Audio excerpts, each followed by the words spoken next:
Love at first sight seems to be just very strong physical attraction at first sight.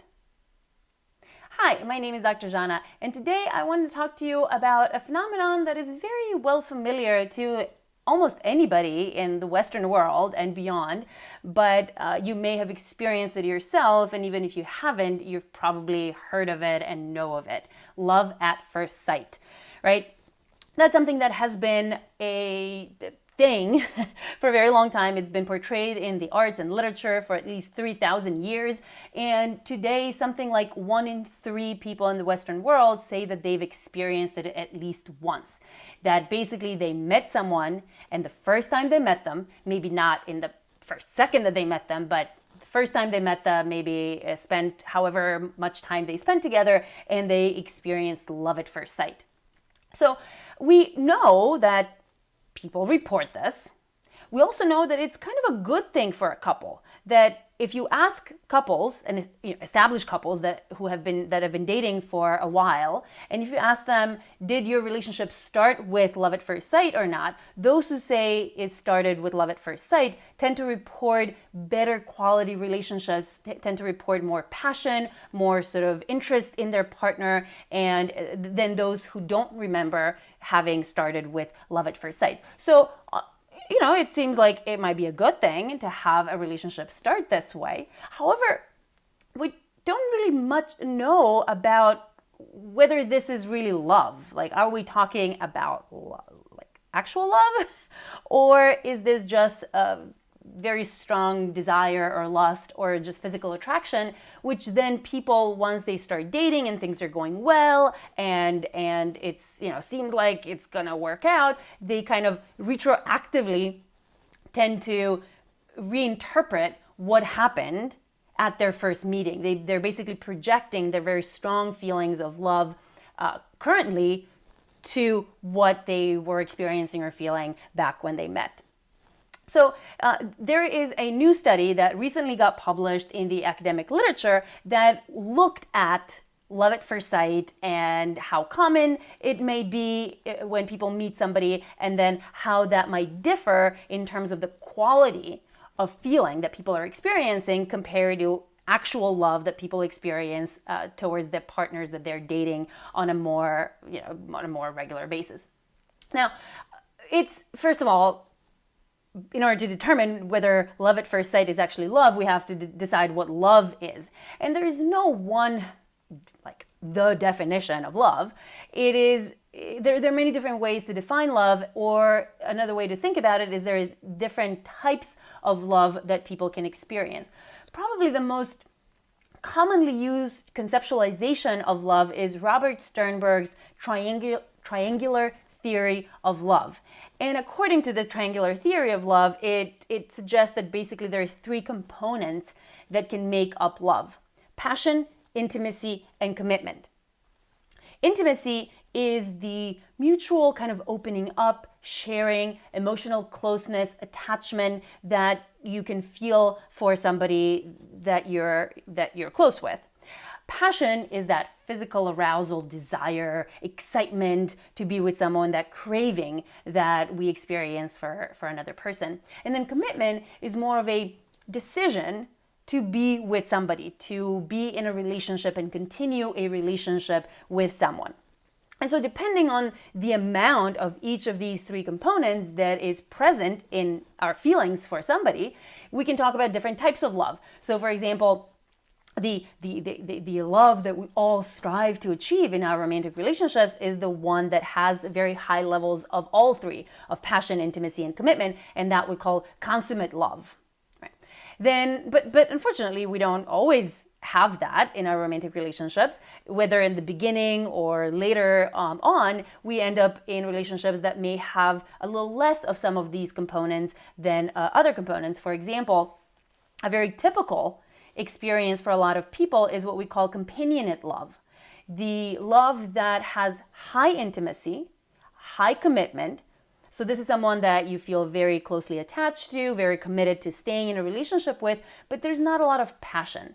And that very often happens to romantic relationships over time after people have gone through a few years or maybe decades of being together, and the passion has kind of subsided, but the intimacy and commitment have remained high. Another type of love is empty love, for example, which has high commitment to be with somebody, but no passion, no intimacy. For example, arranged marriages, when they start, they can have this quality because these people don't really know each other. They can't possibly have a lot of intimacy. They don't necessarily have a lot of passion. They may have never even seen each other before, seen each other once without a lot of, passion, sparks happening, but their families have decided that they should be together. They have committed to obeying their family's wishes, and they're very committed to staying together and building a family together and all that, even though there's no passion and intimacy. Which doesn't mean that passion and intimacy can't happen later, but at the beginning, it's what we call empty love. Okay, so these are some of the types. Again, you have 9 different combinations. If these two are low, or the high, and this is low, and so on. But if we're thinking about what love at first sight could be, it's kind of unlikely that you would have high intimacy. It's also kind of unlikely that you would have high commitment, because those things usually take a long time to develop. They're not instantaneous. However, the passion component could be potentially instantaneous. You see someone, and then the passion component is sexual desire mixed in with towards someone attractive, or that you find attractive, mixed in with all the halo effect that we add to attractive people, the halo effect of positiveness that we add to people that we think are hot. Like, we, for no particular reason other than these people are hot, we think that they're also good people and smart and competent and nice and caring and compassionate and blah, blah, blah. All of these other things we tend to assign to good-looking people, even if they don't deserve it, just because they're good-looking. So that initial passion could potentially be a combination of these things. So maybe what we're seeing in love at first sight is this very high passion, relatively low intimacy and commitment, which is also the infatuation type of love that people experience in the early stages of love, when they're just kind of getting to know each other, when there's really high craving so high passion, high sexual desire, high craving for closeness with this person, even though you don't necessarily know each other very well. So the intimacy and the commitment to be with each other is not at a super high level.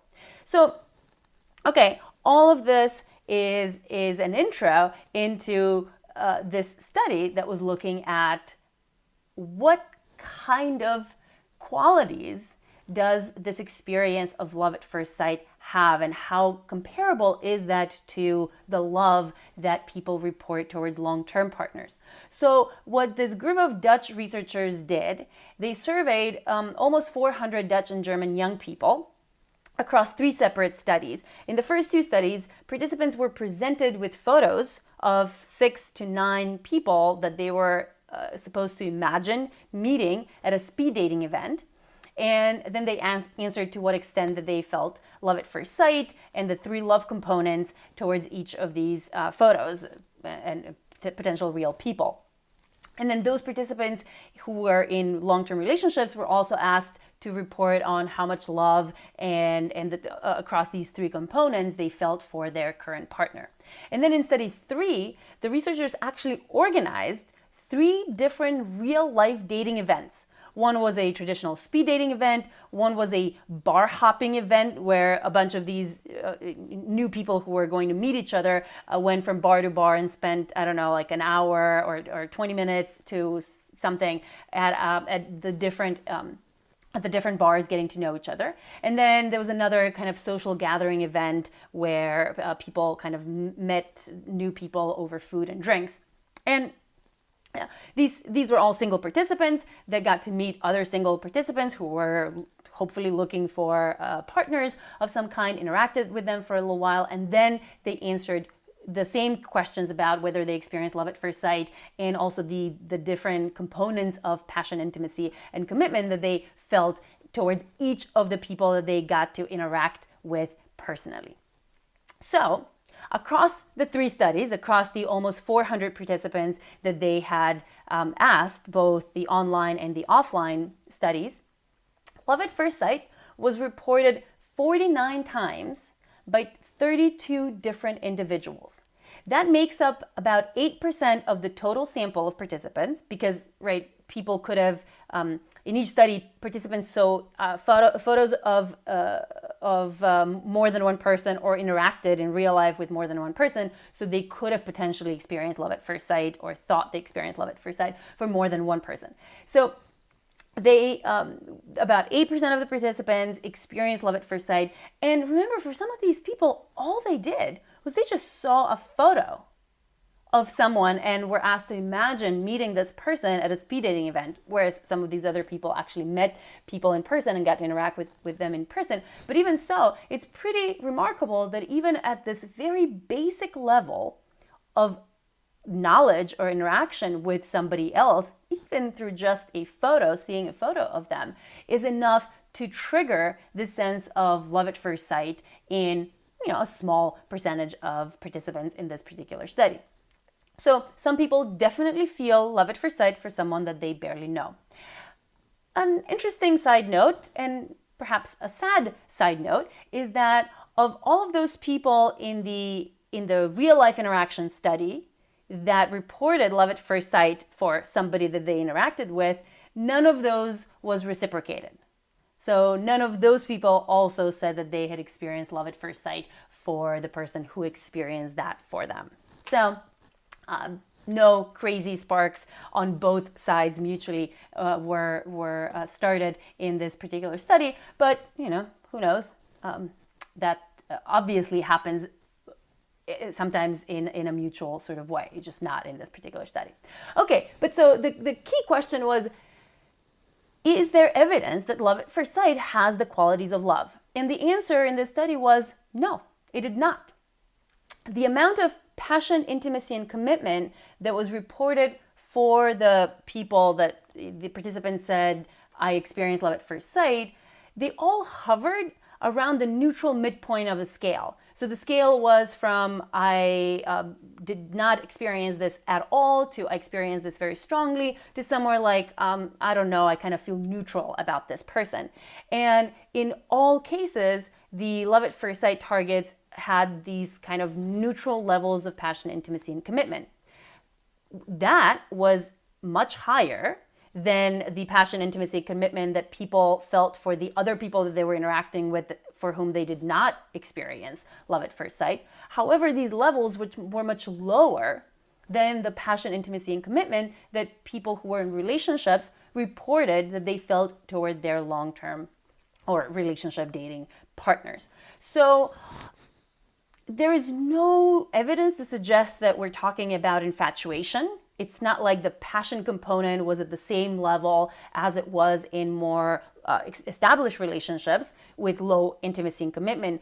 All of those were relatively kind of midpoint of the scale, which kind of seems to suggest that that love at first sight is basically very strong attraction. Oh, because an important point is that the people who said they experienced love at first sight for somebody, they rated that somebody as very, very physically attractive. So those targets were rated as much more physically attractive than the targets for which people did not experience love at first sight. So in summary, it seems like love at first sight basically might be distinguished by this very strong initial physical attraction towards the new potential partner, coupled with a certain level of openness toward experiencing high levels of passion, intimacy, and commitment, because these were all at a neutral level.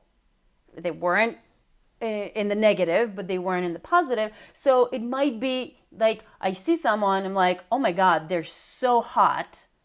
And I don't know if this is mutual and if this works out, then I could see myself totally falling for this person in both passion, intimacy, and commitment. However, I haven't yet fallen for them because we just barely met, kind of thing. And in line with past research findings that remembering love at first sight can be good for a couple, indeed, among those participants in the online studies that were in established relationships, those who reported that they felt love at first sight for their current partner when they met also reported higher current passion, intimacy, and commitment toward that partner compared to the people in relationships where they did not start with love at first sight. So there you have it. Of course, this is just one study with a very non-representative sample of young people. So these results should be taken with a grain of salt. They need to be replicated in other samples and so on with other methodologies. But however, this is one rare study. We don't have a lot of research into love at first sight as a phenomenon. And so it's a useful starting point to kind of make us think about what love at first sight is or is not.